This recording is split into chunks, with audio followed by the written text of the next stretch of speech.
Hello everyone, this is Vaibhav and you are watching my channel maths Giri with Vaibhav. तो last video में हमने देखा था chapter 9 that is some applications of trigonometry का introduction. इस वीडियो में हम देखेंगे एक्सरसाइज 9.1। तो without wasting much time let's begin with the question number 1। Question number 1 क्या कहता है आपको? A circus artist is climbing a 20 metre long rope which is tightly stretched and tied from the top of a vertical pole to the ground. तो इसने क्या बोला, एक circle का आर्टिस्ट है जो कि एक रोप के ऊपर क्लाइंब कर रहा है, और रोप क्या एक पोल के ऊपर बंधी हुई है। एक पोल है सपोज ए बी हो गया हमारा पोल। अब इसको बांध रखा है रोप से यहाँ ग्राउंड से, एक एंड रोप का ग्राउंड पर है और एक पोल के टॉप पर है, मतलब तो ये हो गया आपका 20 मीटर, ठीक है रोप। अब आपसे क्या पूछा है कि इसके ऊपर वो क्लाइंब कर रहा है, ठीक है, जो आर्टिस्ट है वो यहाँ से क्लाइंब करना चालू कर रहा है वहाँ तक।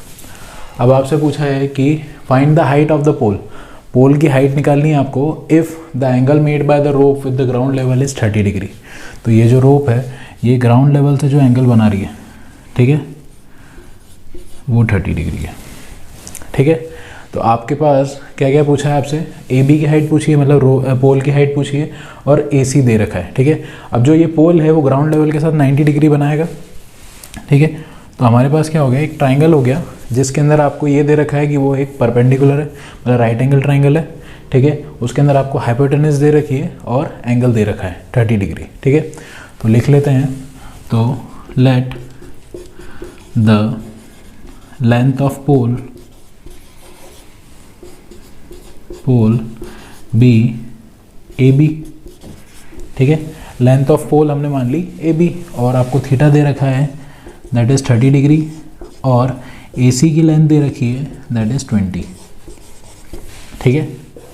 तो आपको क्या निकालना है? परपेंडिकुलर, ठीक है। अगर ये ट्राइंगल हम मानते हैं तो इसके अंदर आपको हाइपोटेनस दे रखी है, एंगल दे रखा है, और परपेंडिकुलर निकालनी है, ठीक है। तो परपेंडिकुलर और हाइपोटेनस के बीच में रिलेशन कौन सा ट्रिग्नोमेट्रिक रेशियो बताता है? साइन, ठीक है। साइन थीटा क्या होता है हमारा? Sine theta is equals to perpendicular upon hypotenuse, ठीक है। अब साइन थीटा क्या है हमारे पास? 30 डिग्री, तो sine 30 is equals to perpendicular क्या है इस केस में? A B upon hypotenuse is A C, ठीक है। साइन 30 की वैल्यू क्या है? हमने वो टेबल देखी थी, ठीक है। तो साइन 30 की वैल्यू हमारे पास है 1/2, ए बी निकालना है हमें, और ए सी की वैल्यू दे रखी है आपको 20। अब ये 20 इधर डिवाइड में उतर जाएगा तो मल्टीप्लाई, तो ये हो जाएगा 1 × 20 divided by 2 is equals to A B. तो 2 1 ज़ा 2 10 ज़ा, ठीक है। तो ए बी की वैल्यू क्या आ गई? 1 × 10 दैट इज 10, ठीक है। तो therefore length of pole is equals to 10 metre, ठीक है। यही निकालना था आपको कि लेंथ ऑफ पोल पूछी थी, तो length of pole is 10 metre, ठीक है। तो आप देखते हैं आपका question number 2 that is a tree breaks due to storm and broken part bends so that the top of the tree touches the ground making an angle of 30 degree with it, ठीक है। तो आपको दे रखा है कि एक tree है, suppose A B एक ट्री हो गया आपका, ठीक है।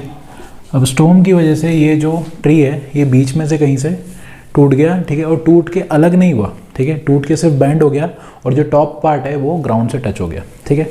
सपोज यहाँ से कहीं से टूटा है ये सी से, ठीक है, और ये जो फर्स्ट ये जो ए पार्ट है ये गिरते गिरते गिरते गिरते यहाँ पर ग्राउंड पे आके टच हो गया, ठीक है। तो ये सी से इधर ये टच हो गया, ठीक है। ये जो ए पार्ट था वो यहाँ पर आके टच हो गया ग्राउंड से, टूटा नहीं है, अलग नहीं हुआ ट्री से, ठीक है, खाली बैंड हो गई, ये ज़मीन से टच हो गया, ठीक है। अब आपसे क्या बोला है? और making an angle of 30 degree with the ground, और ये जो एंगल बना रहा है 30 डिग्री बना रहा है ग्राउंड से, ठीक है। The distance between the foot of the tree to the point where the top touches the ground is 8 metre. तो ट्री के फुट से लेके जहाँ पर वो टॉप वाला पॉइंट गिरा है, ठीक है, वहाँ तक का डिस्टेंस आपको दे रखा है 8 मीटर, ठीक है। आपसे क्या पूछा है? Find the height of the tree. तो आपसे हाइट ऑफ द ट्री पूछा है, ओरिजिनल हाइट जो थी, ठीक है। इसका क्या मतलब है? आपको क्या निकालना है? ए बी निकालना है, ठीक है। अब सबसे पहले हमको दे रखा है थीटा और बेस दे रखा है, ठीक है। तो हमें क्या निकालना है? एक तो बी सी निकालना है और ए सी निकालना है। क्यों निकालना है बी सी और ए सी? क्योंकि जो अभी जितना ट्री बचा है वो कितना ट्री है? बी सी, और एक्चुअल में ट्री क्या था अपना? ए बी, ठीक है। अब ए बी किसके इक्वल होगा? बी सी प्लस ए सी के, ठीक है। इसलिए हमको इस ट्राइंगल की आपको परपेंडिकुलर भी निकालनी है और हाइपोटेनस भी निकालनी है और दोनों को ऐड करना है, तब जाके आपके पास original height of the tree आएगी, ठीक है। तो हम सबसे पहले क्या करेंगे, इन ट्राइंगल ABC आपको क्या क्या दे रखा है, थीटा दे रखा है 30 डिग्री और AB दे रखा है आपको 8 मीटर, ठीक है। तो सबसे पहले अगर हमारे पास बेस है और एंगल है और सामने वाली परपेंडिकुलर निकालनी है, तो हमारे पास कौन सा ट्रिग्नोमेट्रिक रेशो है, अगर बेस है और परपेंडिकुलर निकालनी है तो बेस और परपेंडिकुलर के बीच में कौन सा रेशो बताता है, tan, ठीक है। tan थीटा आपको बताएगा बेस और परपेंडिकुलर के बीच में रिलेशन। तो tan theta is equals to perpendicular upon base, ठीक है। तो tan थीटा, तो tan कितना हो गया 30 degree, tan 30 is equals to BC by AB, ठीक है। tan 30 कितना होता है 1/√3 इज इक्वल्स टू BC कितना है, BC तो निकालना है हमें, अपॉन AB इज 8, ठीक है। तो अब ये 8 उधर जाएगा तो BC इज इक्वल्स टू 8/√3, ठीक है। तो ये हो गया हमारे पास BC की वैल्यू, ठीक है। अब BC की वैल्यू आ गई, अब हमें क्या निकालना है, AC की वैल्यू निकालनी है। तो AC क्या है हमारे पास, हाइपोटेनस। तो हमारे पास 3 तरीके हैं हाइपोटेनस निकालने के। एक तो हमारे पास बेस है और बेस और हाइपोटेनस, तो बेस और हाइपोटेनस के बीच में हम कॉस लगा दें तो भी हाइपोटेनस आ जाएगी। परपेंडिकुलर भी आ चुका है हमारे पास BC, तो परपेंडिकुलर और हाइपोटेनस के बीच में साइन रिलेशन बताता है, ठीक है। तो साइन भी लगा दोगे तब भी हाइपोटेनस आ जाएगी। और बेस और परपेंडिकुलर दोनों हैं तो पाइथागोरस थ्योरम भी लगाएंगे तो भी हाइपोटेनस हमारी आ जाएगी, ठीक है। तो 3 तरीके हैं। तो हम क्या करेंगे, कॉस लगा लेते हैं। तो cos theta is equals to base upon hypotenuse, ठीक है। cos थीटा, तो cos 30 degree is equals to base कितना है हमारा AB upon hypotenuse is AC, ठीक है। तो cos 30 कितना होता है √3/2 इज इक्वल्स टू AB कितना है हमारे पास 8 अपॉन AC तो निकालना है, ठीक है। अब AC उधर जाएगा तो क्रॉस मल्टीप्लाई करेंगे, तो AC is equals to 8 × 2 upon √3, ठीक है। तो AC की वैल्यू आ गई हमारे पास 16/√3, ठीक है। AC आ गया हमारे पास 16/√3। अब टोटल हाइट क्या थी ट्री की, AB। अब AB किसके इक्वल होगा, BC प्लस AC के, ठीक है। तो AB is equals to BC plus AC, ठीक है। अब BC प्लस AC, तो BC की वैल्यू आई थी हमारे पास 8/√3 प्लस AC इज 16/√3, तो दिस विल बिकम 24/√3, ठीक है। तो AB की वैल्यू क्या आ गई हमारे पास 24/√3।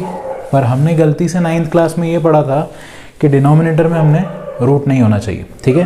तो रूट हटाना है अगर डिनोमिनेटर से, क्या करेंगे हम, रैशनलाइज। तो इसको हम रैशनलाइज करेंगे, तो 24/√3, अब रैशनलाइज करना है तो √3 से ऊपर नीचे मल्टीप्लाई करना पड़ेगा। तो this will become 24√3 divided by √3 × √3 is 3, तो 3 1 जा 3 8 जा, तो दिस विल बिकम 8√3। तो therefore height of tree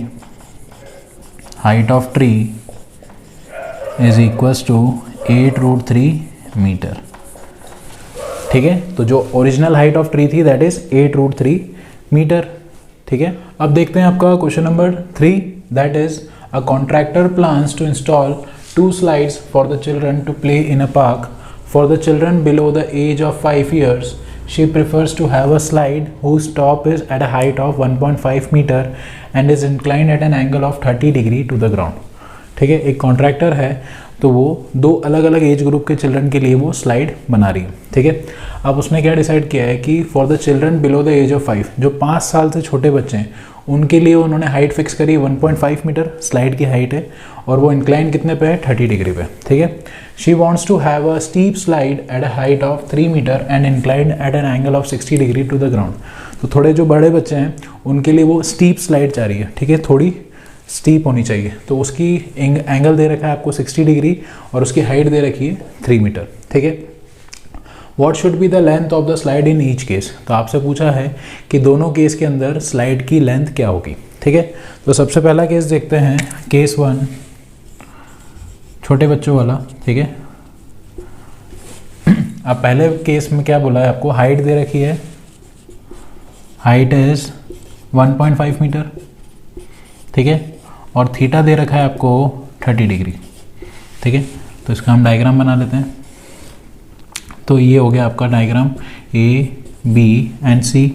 theta दे रखा है आपको 30 डिग्री और height of slide is 1.5 metre. ठीक है, आपसे पूछा है लेंथ ऑफ स्लाइड। अब लेंथ ऑफ स्लाइड क्या होगी? AC। ठीक है, यही होगी लेंथ ऑफ स्लाइड। तो इस केस के अंदर आपको AC चाहिए। अगर हम इस ट्राइंगल को देखें तो इसके अंदर आपको एंगल दे रखा है और परपेंडिकुलर दे रखा है। आपसे क्या पूछा है? हाइपोटेनस। तो एंगल दे रखा है, परपेंडिकुलर दे रखा है और हाइपोटेनस पूछा है। तो हाइपोटेनस और परपेंडिकुलर के बीच में रिलेशन कौन बताता है? साइन। ठीक है, तो sine theta is equals to perpendicular upon hypotenuse. तो थीटा है हमारे पास 30 डिग्री, तो sine 30 is equals to perpendicular is 1.5 और हाइपोटेनस आपको निकालनी है, दैट इज AC। तो ये AC उधर गया। सबसे पहले साइन 30 की वैल्यू रख देते हैं 1/2, 1.5 अपॉन AC। तो इस केस में क्या आ जाएगा? AC is equals to 1.5 into 2, that is 3 metre. ठीक है, AC की वैल्यू आ गई आपके पास 3 मीटर। ठीक है, तो फर्स्ट केस में लेंथ ऑफ स्लाइड जो होगी दैट इज 3 मीटर। ठीक है, अब केस 2 देखते हैं। तो केस 2 के अंदर आपको दे रखा है कि हाइट है उसकी 3 metre, height is equal to 3 metre और थीटा थोड़ा बड़ा है, दैट इज 60 डिग्री। तो इसके अंदर भी एक डायग्राम बना लेते हैं। तो ये हो गया आपका 60 डिग्री, इसका नाम देते हैं PQR। ठीक है, और इस केस में आपको थीटा दे रखा है और हाइट भी दे रखी है PQ। तो इस वाले केस में भी आपसे क्या पूछा है? Length of slide that is PR। ठीक है, तो लेंथ ऑफ स्लाइड निकालनी है। परपेंडिकुलर दे रखा है, हाइपोटेनस पूछा है, थीटा दे रखा है। ठीक है, परपेंडिकुलर और हाइपोटेनस के बीच में कौन सा ट्रिग्नोमेट्रिक रेशियो बताता है? Sine theta. ठीक है, तो sine theta is equals to perpendicular upon hypotenuse. Sine theta, theta कितना है हमारे पास? 60 डिग्री। परपेंडिकुलर क्या है हमारे पास? PQ और हाइपोटेनस है PR। ठीक है, साइन 60 की वैल्यू होती है √3/2। PQ दे रखा है आपको 3 और PR दे रखा है, PR निकालना है, सॉरी। अब ये PR उधर जाएगा और ये 2 उधर जाएगा, तो 3 इंटू 2 और ये √3 इधर आ जाएगा नीचे। ठीक है, तो PR इज इक्वल टू 6/√3।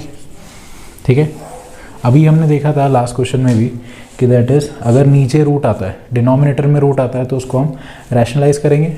ठीक है, तो ये हो जाएगा 6/√3 इंटू √3/√3।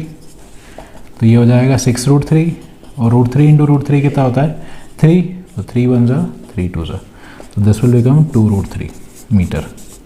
ठीक है, तो पहले केस में लेंथ ऑफ स्लाइड कितनी आई थी आपके पास? 3 मीटर और दूसरे केस में कितनी आई? 2√3 मीटर। ठीक है, तो therefore length of slide in case 1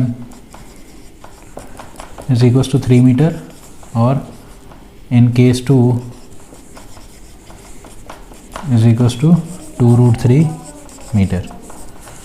ठीक है, दोनों केस में आपसे लेंथ ऑफ स्लाइड ही पूछा था। तो फर्स्ट केस में 3 मीटर और सेकंड केस में 2√3 मीटर। ठीक है, तो इसी के साथ आपका क्वेश्चन नंबर 3 कंप्लीट होता है। Will be doing question number 4 in our next video. अगर ये वीडियो आपको अच्छा लगा हो तो please do like it and share with your family and friends, and for more such videos please subscribe to my channel maths Giri with Vaibhav. Thanks for watching this video. Thank you, have a nice day. Thank you.